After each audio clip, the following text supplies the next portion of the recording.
Welcome the our channel. Today we how to connect monday.com to Slack, complete guide step by step clearly. To connect monday.com to Slack, start by logging into your monday.com account. Navigate to the workspace where you want to set up the integration. Click on the Integrate button found in the upper right corner of your board. In the Integration Center, search for Slack using the search bar. Once you find Slack, click on it to open the integration options. Review the available integration recipes to choose the one that suits your needs. For example, you could select a recipe that notifies a Slack channel when an item is updated in monday.com.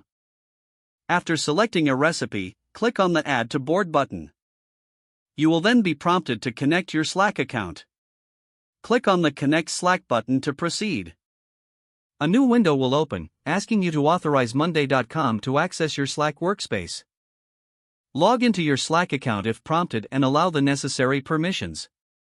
Once authorized, return to monday.com to configure the integration settings. Select the Slack channel where you want to send notifications. Choose the relevant parameters for the trigger, such as item status changes or due date reminders.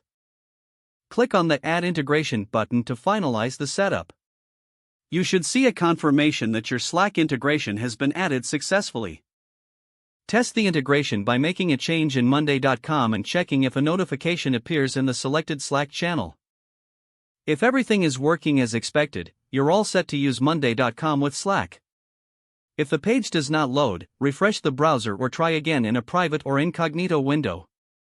Make sure you are using the correct email address, then retype it carefully to avoid small typos. If your password is not accepted, use the reset option and create a new strong password you can remember. Check your spam folder for verification or security emails, then complete any requested confirmation steps. Enable two-factor authentication if available to improve account security and reduce unauthorized access risk. After signing in, review your profile details so your contact information and settings are accurate and current. If you see an error message, note it down and try again after restarting your device and internet connection. Log out when you finish, especially on shared devices, to keep your account and payment information secure. If the page does not load, refresh the browser or try again in a private or incognito window. Don't forget to like this video and subscribe to our channel for more step-by-step tech guides.